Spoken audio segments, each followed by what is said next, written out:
You want answers? I think I'm entitled. You want answers? I want the truth! You can't handle the truth! The U.S. government continues to debate whether or not to arm the rebels in Syria, even as a new poll shows nearly 80% of Americans are saying don't do it. So why are 300 Marines now stationed along the Syrian border with Jordan? The first step in full disclosure is to inform.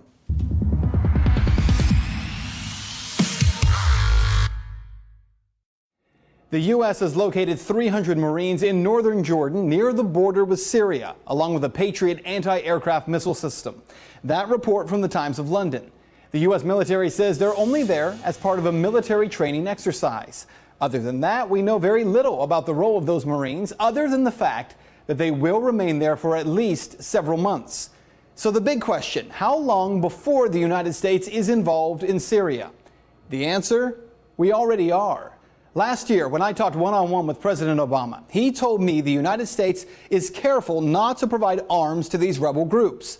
The president said that in response to a question I asked him about how the United States could support the Syrian rebels when so many of those so-called rebels aren't Syrian, and many are al-Qaeda fighters from Iraq. The reality here, the United States has already provided millions in financial help to the FSA, or the Free Syrian Army. We've also provided non-lethal assistance to the FSA, satellite radios, as well as body armor. But according to some, like Republican Senator John McCain, that's not enough. On Memorial Day, McCain made a secret trip to Syria to meet with the leader of the Supreme Military Council of the Free Syrian Army, General Salim Idris. Senator McCain was asked for the U.S. to take the lead in a, quote, more serious manner, end quote. More specifically, to provide heavy weapons directly to the FSA. He was asked for the U.S. to create a no-fly zone for Syrian warplanes and for the strategic bombings by the U.S. to take place on the Syrian government. So what's the problem here? Well, there is, in fact, an enormous problem. This is the part of the story that so much of the media is just not telling you. The war in Syria is not a true civil war. 2 years ago, President Bashar al-Assad was fairly unpopular with his people. And people who I have talked to living in Syria today tell me there was justified and growing anger against Assad. 2 years ago, when civil unrest started, it looked as if there would be a push for freedom. But in short time, the people fighting that war against the government became not Syrian citizens, but jihadists and al-Qaeda fighters. You see, there are multiple groups fighting to overthrow the Assad regime. The FSA, or the Free Syrian Army, well, they are the ones making the requests for help from the U.S. They're the second largest group. But the largest group, al-Nusra Front. Who's that? Al-Nusra Front is the Syrian wing of al-Qaeda in Iraq. In December of 2012, the United States officially designated al-Nusra Front as a terror organization. Then in April of this year, 2013, the head of al-Qaeda in Iraq released an audio recording announcing al-Nusra Front as its branch in Syria. Ohio Congressman Brad Winstrup tells me that much of what he knows about the situation in Syria is classified, but admits, quote, you really have to take a close look at who are your friends and what this will do to us in the long term. We have had some lessons learned on that in the past. So Congressman Winstrup can't get into too many details about what he knows, but there is a lot out there that is not classified about al-Nusra Front. About a month ago, the UK Guardian reported that the best financed, best equipped, and best motivated force taking on the Syrian government is not the FSA, but al-Nusra. What's more, the Free Syrian Army is losing thousands of fighters and capabilities to al-Nusra. So if these guys are so bad, why aren't we hearing more about it? Well, I can't tell you that, but what I can tell you is what is happening in Syria today should have the attention of every American, and evidence of it is not hard to find.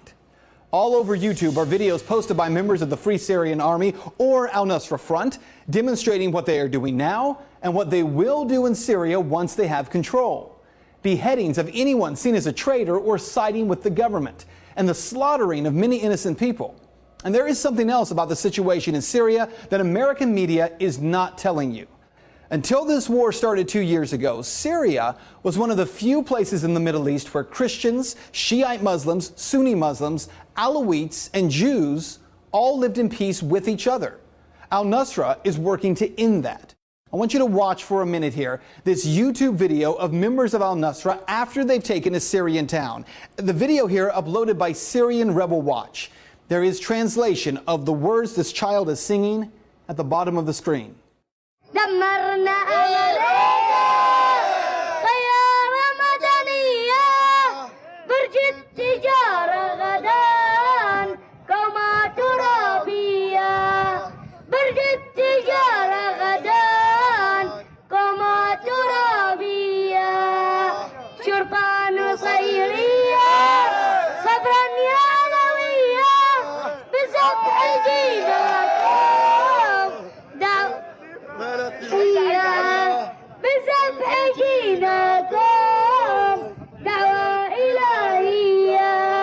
And those kinds of videos are hidden in plain sight all over the internet. But the American people either don't know they're there or don't care. What you need to know is that what is happening in Syria is an enormous problem for the United States. Al-Assad may be a poor leader, but at least he allowed the people in Syria, regardless of their religious beliefs, to live at peace. Al-Qaeda in Iraq has publicly stated that their goal is to create an Al-Qaeda superstate comprised of Iraq and Syria. By funding these so-called rebels, the U.S. government is handing Al-Qaeda the keys to that superstate. By the United States supporting the overthrow of Assad, without question, we will hand Syria over to Al-Qaeda, make no mistake. And the slaughter of millions of Syrians, including Syrian Christians, Jews, Alawites, and Muslims, will be on our hands. And that is full disclosure.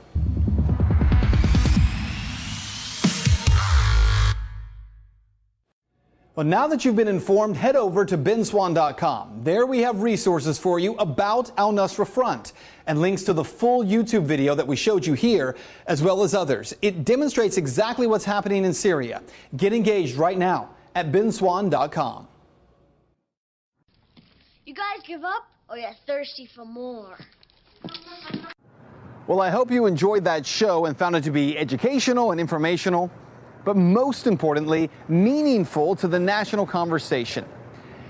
That was just a limited preview of Ben Swann Full Disclosure. Through our Kickstarter project and fully funded episodes, we'll be able to do even more, including having interview guests and experts on various subjects in various fields. We want to elevate the national conversation. That's what the Truth in Media project on Kickstarter is really all about. It's about restoring journalism and the fourth estate in this country. For years, I've heard people say that journalism in this country is broken, that it needs to be restored and it needs to be fixed. I can't do that alone. I need your help to get it done. Go to Kickstarter.com, search for the Truth in Media project, or just click on the link at the end of this show. There you'll be able to contribute. Thousands of you already have, and I thank you for that. But we need thousands more. And I'm not talking about dollars here. I'm talking about thousands of people stepping up and doing more than just being hearers, being doers, changing the national conversation. The bottom line here, this project cannot and will not get done without your help.